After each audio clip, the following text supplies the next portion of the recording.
You see a trim, muscular man dressed in clothing that is comparatively drab and mundane compared to most of the outfits you've seen in this city. He carries himself with an air of supercilious arrogance. He also looks dramatically out of place here. What do you want? He asks. Okay, who are you? I'm Alas, warrior of renown. Surely you have heard of me. Of course I have. At last, not everyone here is entirely ignorant. I shall allow you to buy me a drink, and then we can trade stories. I shall regale you with my latest adventures, including tale how I came to this most wondrous, dismaying city. Yeah, I can hardly... Okay, where? I can hardly wait. First, could you answer some questions for me? What do you want to know? Who are you? Yeah. Can you tell me what patrons of this tavern? I've met only elderly Greeknes who has been instructing me in the ways of the city and the plains. My foul spell must have catapulted us far across the world, for I know of no plains near our former location. No, planes, as in planes of existence. They are planes of imagination, of thought and belief. They are not physical prairies or grasslands, but other dimensions. Yay, pre-experience. A look of confusion passes across his face. I understand. What the old man said is starting to make sense. Excuse me, I must think it's over. All right. Well, good for you. Okay, what were we doing? Deliver the box. That's what we need to do. Okay, there are still couple of guys we can talk to. Hello traveler, my name is Ilquix. Can I be of some assistance to you? Okay, what did you want to know? Who exactly are you? Hi, I'm but a humble man with a slight, flowery poetic bent, a tendency toward the supernatural. I regret that I have none of my supplies here, or I should be most eager to teach you of the ways of power, perhaps some later time. Yeah, I'd like that. Where's the burning man? Yeah. That? Ha! That is the last unfortunate who chose to exercise his individual will without the strength to back up his desires. His name is Ignis, and was a pyromaniac. He burned and didn't burn the right people. He wound up channeling more raw power than he could control.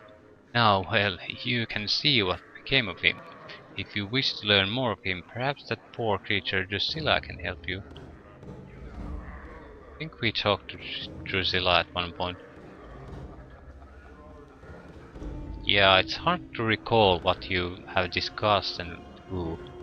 That's why it's usually good to go through all the people in a place at once, so you can be sure you completed all of them. Okay, does he know anything about the patrons?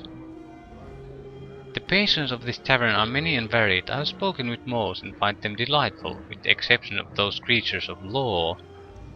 He gestures towards a pair of Abishai sitting in the corner. They're fiends. Abishai are fiends. They taint the air with their presence, lending an unwholesome stench to an otherwise pleasant environment. I recommend speaking to Barkis. I understand he requires some aid with a trifling matter. And we had that O character. I'm still trying to understand him fully. It's quite an undertaking, if I say so myself. Those are the folks of interest here. The others, well, perhaps I'm just discriminating. Okay, why do you despise creatures for law? Ah, fine question, my friend. My upbringing has been on the chaotic side of the Great Ring. You may speak to Kandrian Illborn, a misnomer if I ever heard one, of the plains. He fancies himself a great planewalker. To return from my digression, I have lived my many years in chaos, and find it pleasantly agreeable. To me the taint of law, as in those creatures there, is reprehensible and tyrannical. If I am to be crushed underfoot, I'd rather it be by an individual than a machine that knows nothing of emotion. Yeah, I very much agree. You can smile smoothly, filming each to his own, I say. Yeah. Okay, actually I'll... Nothing, no. Talk to Barkis about the job. Oh, you see a leather-skinned man with just a hint of ashen color to his face. His teeth seem sharper than normal, and his eyes are filled with the boredom that comes with having seen too much. His voice is nasal and clipped. You again, eh? What do you want this time? Hey, you again? What do you mean? Yeah, you again. You got a hearing problem or something now? You was in here about 15 years ago, but got all bugged up. Smashed up the place and left a pile of coin that wasn't enough to pay for the damages. So you plucked out your own bleeding eyeball and tells me you'll be back to reclaim it when you got the 200 coins together. With 15 years of interest, you got about 500 coins. You got the zinc pal, I got your eye. Ooh, we do want the eye. I don't want to pay 500 for it. Okay, 500, that's ridiculous. He pauses for a moment considering. That it is. Tell you what, give me 300 and the eye is yours. That we can afford it. So the reason I want them because usually when you get a old piece of you they retain some of the memories of the old incarnation. So what that eye will mean is that we will likely gain some memories.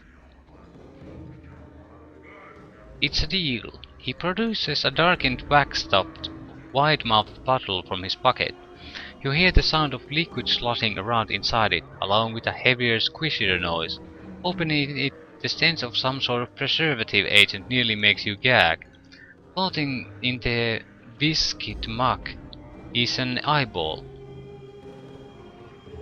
You better figure out what you want to do with that. Now you've exposed it to the air, you might as well put a pickled egg in the jar for all the good it'll do you. Make up your mind, Cutter. Pickled egg or not. Like, waste my money or tear out your eyeball and place this one in the socket. 1000 experience. With a moment's hesitation, you reach into your socket and pop your eye into the palm of your hand. Bartender helpfully severs the optic nerve, directs your hand into the jar of goo that sits on the bar.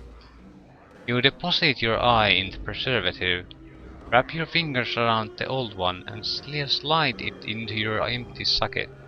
The pain of the entire operation is incredible. After a moment, though, you can feel the optic nerve reattaching itself to the new eye, and suddenly you are hit by a flash of memory. You will absorb it. A memory flash, a vast expanse of chaotic, even changing, ever-changing wasteland stretching before you. A group of humanoid vultures plummeting toward you, cruel weapons ready to strike, with your own shining blade clutched tight in your hand. Fist. Memory flash. Three toughs surrounds you in the colors of an enemy you can't quite place. Long daggers glisten in their hands, and the light gleams cruelly from their exposed teeth. You glance at your scarred hands and know that soon they'll be covered in blood. Memory flash. An enormous frog-like creature comes bounding over the true under chaos stuff, headed for you with a mouth full of teeth. You hurl your javelin through the shifting matter and pin the creature to a sudden stone cliff. You have recalled some of your lost fighting skills. Okay, proficiency points increase permanently. Okay, what is this place? Yeah, it's a bar. Who's the corpse? Ignis used to be a flame wizard, burnt down pieces of the hive, and got himself scragged by a bunch of other mages. You want to know more about? Yeah, talk to Drusilla. Yeah, does he know any bit about Parrot? He turns and spits on the floor. Ferret? Ha! You may as well just turn your back and let him sink a dagger in it. Though from the looks of you, you already have. If you're dead set on finding Ferret, pardon the pun, talk to Abe Creekneys over there, he should know something of value. Abe the old man, my thanks. Okay, we lost a bit of health by cutting out our own eye. Yeah, it's still the same eye. Upon fighting proficiency, so yeah, unused proficiency slots. We could change back to the fighter and get the club skill to 2. I'm tempted to do that. I'll level up as a thief now. I think I'm at 22 thieving points. Detect traps. I'll want to open doors too soon, so I'll develop it at the same time now. As soon as we reach closer to 100 with the detect traps, I'm going to pour everything on open doors. After that, pickpockets will come later because it's not an urgency, and I have no idea what can I pickpocket. Are there any useful pickpocketing targets in the entire game? There might be very good ones, but it's a huge gamble to put your points into something that you don't know if it's going to be All right. at all useful. Okay, we'll just ask about Ferret. We're not going to be too... Okay, we'll go through the conversation. A pipe-smoking old man. Well now, aren't you a sight, lad? Never have I seen so many scars blanketing a fella. Like a scar cloak you're wearing. Where you been? Hanging out in a grain thresher? Oh, I'm just jesting with you, lad. No offense meant, and I hope no offense taken. I'm Abe. He extends his hand. Yeah, greetings, Abe. His handshake is firm. Now I hereby tender my apologies for the unfair jesting, lad. Hope no hard feelings. Can I buy you a tanger or two? Something to smooth any ruffled feathers? Why not? That's the spirit, lad. Bide a moment. He rises to his feet and heads to the bar. After a moment he returns to his seat with a pair of tangers. Here you go, lad. Drink up. He takes a massive swallow from his own tankard, puffs on his pipe and says, What can old Abe do for you on this fine chisel day?